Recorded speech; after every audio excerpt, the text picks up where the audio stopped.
What's up guys, it's James Wolf here. Today I'm at the sensory deprivation tank up in White Rock. It is a private facility for private members.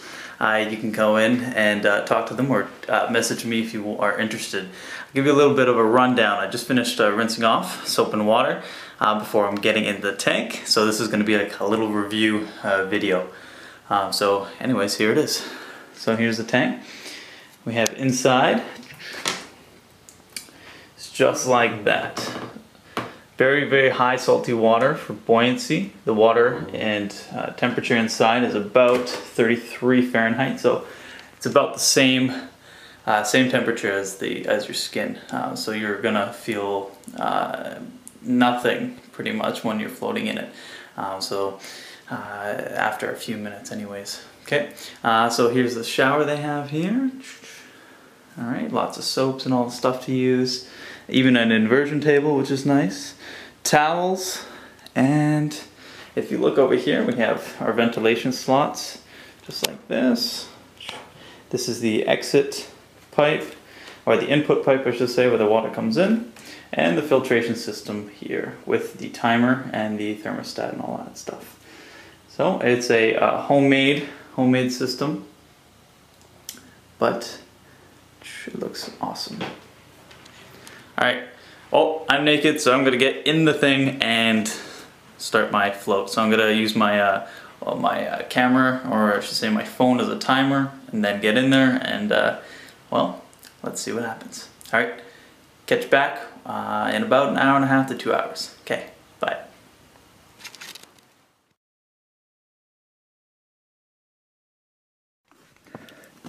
Alright guys, so I just finished my sensory deprivation tank session. I had got to stay in it for about 2 hours or so. I didn't have anyone after me, so that was nice. Alright, so let's give a little bit of my feedback on it. I don't want to do a whole Joe Rogan, I did it too kind of review, but I will share you some of my experiences. To get to that deep feeling where you know when someone flashes a flashlight in your eye and then that flash kind of stays in your vision and kind of moves side to side a little bit. Well, when your brain is deprived of light, you see a lot of that going on, and your brain tries to find something to sense. Now, this tank in itself was pretty good. What I had to do though is the air intake holes were letting in light, so I had to make sure, and the room outside of the tank is not dark, so I had to lightly put some of my socks and underwear where the holes were, but only lightly because I wanted to make sure oxygen was still coming in somewhat. I didn't have a problem breathing, but I'm sure if it was a taller tank and if it had oxygen being pumped in, it would be even better. But I didn't have too much of a problem with that. But the light is an issue, so I really wanted to be able to open my eyes and not see anything. And I was able to pretty much do that once I put the socks in the holes. What else?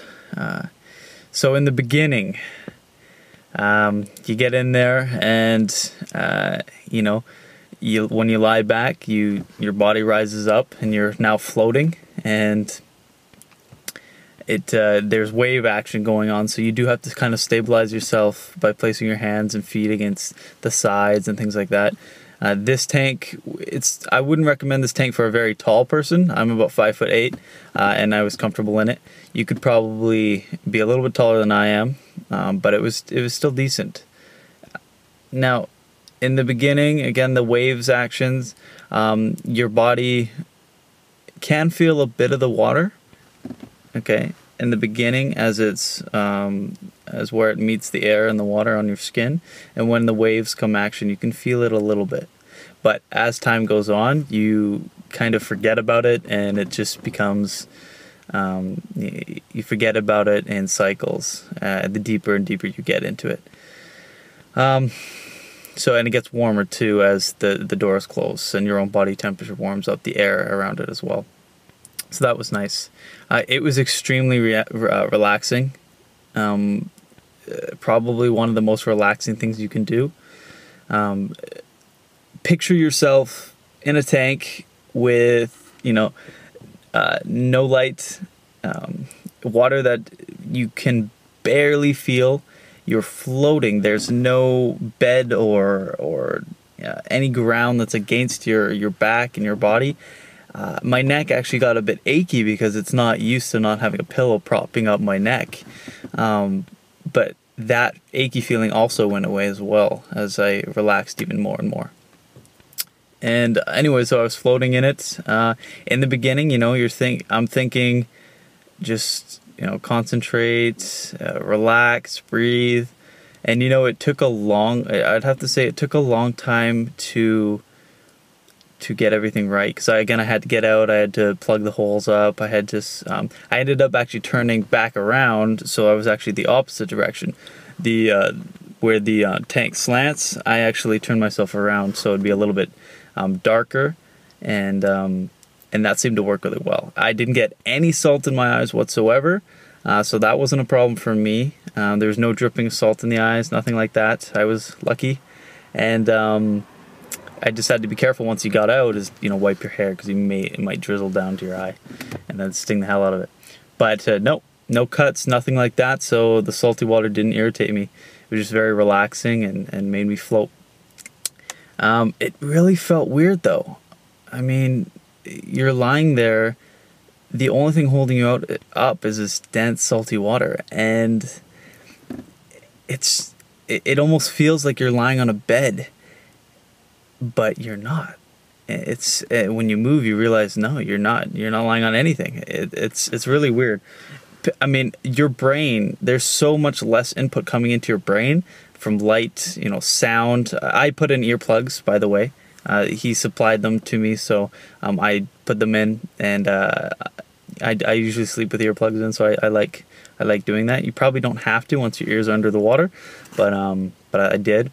In the beginning, you could hear your stomach gurgle, but eventually that went away as well. Now, anyways, so when your brain is deprived of these senses coming in, the light, the hearing, and most of the feeling, every little touch, every little wave you can feel, because it enhances it. Your brain is just looking for things to sense, to process. And if I floated a little bit to the left, which you can't feel yourself floating, and you end up just touching your toe or your pinky or something against the edge of the wall, you can feel it.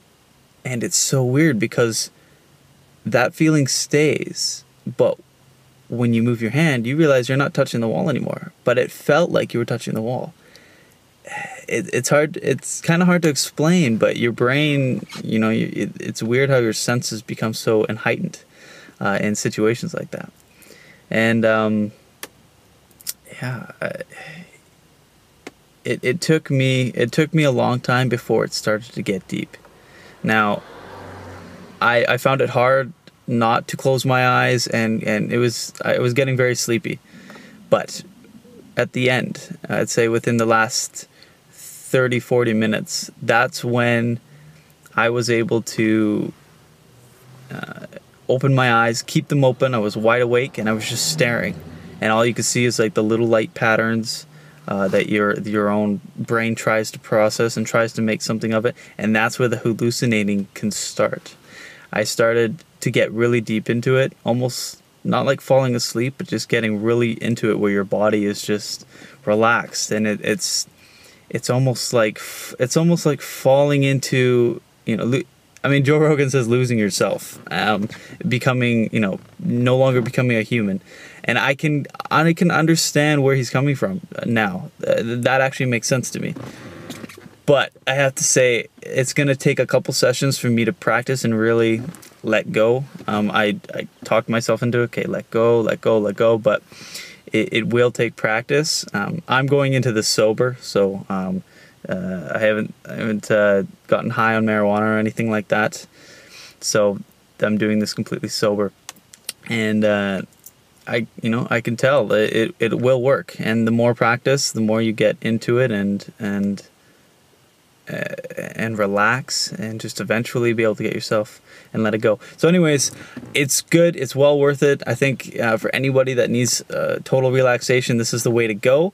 The hallucinating thing, I think, you know, I almost got there, and I think it is truly possible. I'm a very open-minded guy, so I think I'll be able to achieve that later on for sure, absolutely. So anyone that wants to try this, you can message me. I can give you this guy's this website. It's just it's a home built one in his backyard, little cabin kind of thing, and it's custom made. I like it. It works. Again, you might have to plug up the holes, but overall, pretty good for the price. I mean, I have to say it's much more affordable than going to a commercial place in the States. Some of them are like $80, $100 an hour, or an hour and a half or so. I got to stay in here I personally got to stay in here for about 2 hours, but usually an hour and a half is what you get. So with practice, I think we'll be able to get deeper into it and start seeing some of those patterns and such like that. Yeah. So anyways, it was very interesting, and I recommend it to people. I'm going to go back a few times and just get into a practice until I got it. Once I get to that deep state, I'll probably be planning on doing this at least once a month or more. So I think Joe Rogan is right about it. I mean, it is nice. It is quite the experience, and it will open up, you know, your senses, I guess, your spiritual side or and such like that. It's much like meditating. All right, okay. So anyways, that's my experience with the float tank. I don't know if I can add anything else.